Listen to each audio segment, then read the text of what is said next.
সরকারের যেই আসুক অথবা সরকার থেকে যেই যাক, এটা কিছু মানুষদের উপরে কখনোর জন্যই না প্রযোজ্য হয় না। আজকের এই এখন আমি অফিস থেকে ফিরছি, ফেরার পথে ধরে নিন বাসের ঘটনাটা বলছি। বাসটা সবে লেক টাউন ছেড়ে এবার বিধাননগরের দিকে এগোচ্ছে।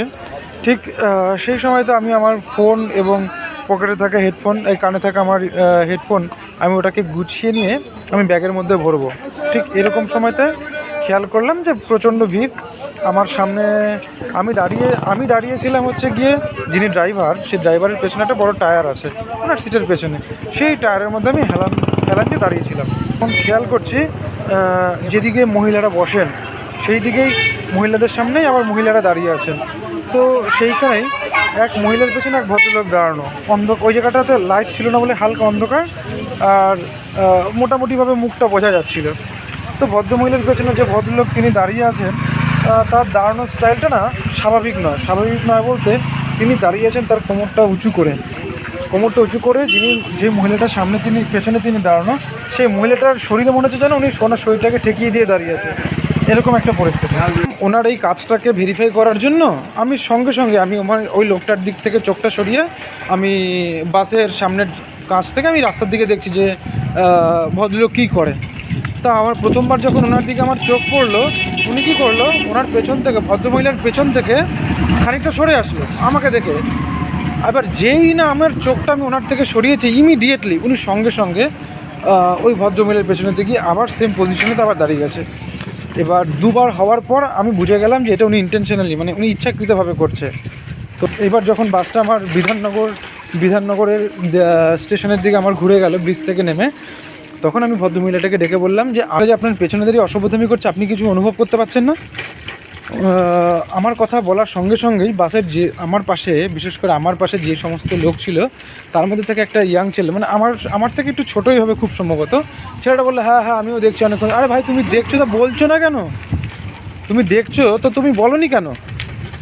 যাই হোক, সেটা তো সে আমাকে সমর্থন করলেই। এখন ভদ্রমহিলা বলছে কে করেছে? আমি বললাম ওই যে লোকটা। আমার এই কথা বলতেই লোকটা ভদ্রমহিলার পেছন থেকে সামনে থাকা ভিড়ের মধ্যে উনি মিলিয়ে যাওয়ার চেষ্টা করেছে।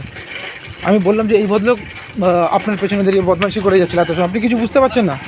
তো বলা মাত্রই ওই দিদিটা টেনে ধরলো লোকটাকে, টেনে ধরে জিজ্ঞেস করলো আপনি কেন করছিলেন, আপনি কী করছিলেন আমার পেছনে দাঁড়িয়ে? তো প্রতি উত্তরে ওই ভদ্রলোক বলছেন मैंने कुछ नहीं किया। উনি বলছেন না मैंने कुछ नहीं किया, বলেন না কিছু তো কিছু করেননি মানে। তো ওই বাসের মধ্যে আরও কয়েকজন মানুষ ছিল আমার অফিস কলিগ, তারা জিজ্ঞেস করছে কী হয়েছে।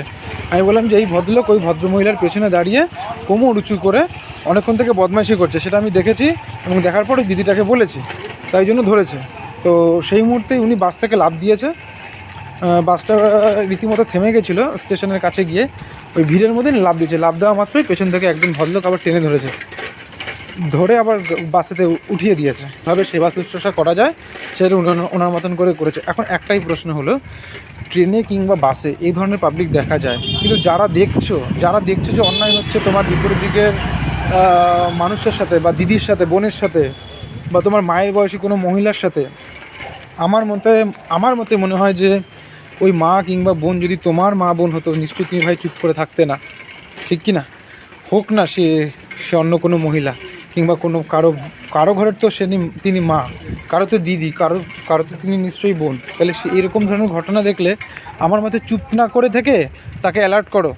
এখন কি তুমি যদি একটা বিষয় মাথায় রাখতে হবে, তুমি যখন কোনো ব্যক্তিকে পাবলিক প্লেসের মধ্যে মন্তব্য করছো যে আপনি ভুল করছেন বা আপনি এটা কী করছেন, নোংরামি করছেন, তার আগে অবশ্যই বলবো যে ভাই তুমি কনফার্ম হয়ে নাও। আমি কনফার্ম হয়ে নিয়েছি বলেই কিন্তু আমি ভদ্রমহিলাকে ডেকে বলে দিয়েছি, ঠিক আছে? আমি কনফার্ম হয়ে গেছিলাম, তিনবারের বার আমি কনফার্ম হয়ে গেছি যে উনি বদমাইশি করছে। কারণ দুবার আমার চোখাচোখি হওয়ার পরে ভদ্রলোক প্যান্টটা নিচে নেমে গেছিলো, প্যান্টটা দেখছি উনি উপরের দিকে টেনে তুলেছে। তো এই ঘটনা দেখার পর আমি কনফার্ম হয়ে গেছি উনি ওখানে দাঁড়িয়ে বদমাইশি করছে। তো আমি বলবো যে কারোর মা হতে পারে, যে কারো বোন কেন, এই ধরনের ঘটনা দেখলে ভাই জায়গাতেই প্রতিবাদ করা উচিত, জায়গাতেই সেই ব্যক্তিকে ধরিয়ে দেওয়া উচিত, জায়গাতেই এই ধরনের অসভ্যতার বিরুদ্ধে কথা বলা উচিত। তো এই ধরনের ঘটনা দেখলে অবশ্যই প্রতিবাদ করো, অবশ্যই মুখ খোলো, চুপচাপ থেকো না। কারণ আমি বলার সঙ্গে সঙ্গে যে পাশ থেকে একজন দাদা কমেন্টস করে উঠলো একজন বয়স্ক মতন লোক, উনিও দেখলাম মন্তব্য করলো যে হ্যাঁ উনিও নাকি দেখেছে প্রথম থেকে বদমাইশি করতে। কেন উনি বললেন না আমি জানি না, বাট আমার চোখে পড়ার মতো আমার মনে হলো যেটা বলতেই হবে। এই ধরনের অন্যায়ের বিরুদ্ধে প্রতিবাদ না করলে সমাজ আরও বেশি রসাতলে যাবে। তো আজকের এই ঘটনাটা আমি তোমাদের সঙ্গে শেয়ার করে নিলাম। এটা আজকের একটা খুব বাজে একটা অভিজ্ঞতা ছিল। তো যাই হোক, সবাই সুস্থ থাকো, সবাই সাবধানে থাকো এবং নিজেদের খেয়াল রাখো। ধন্যবাদ সবাইকে।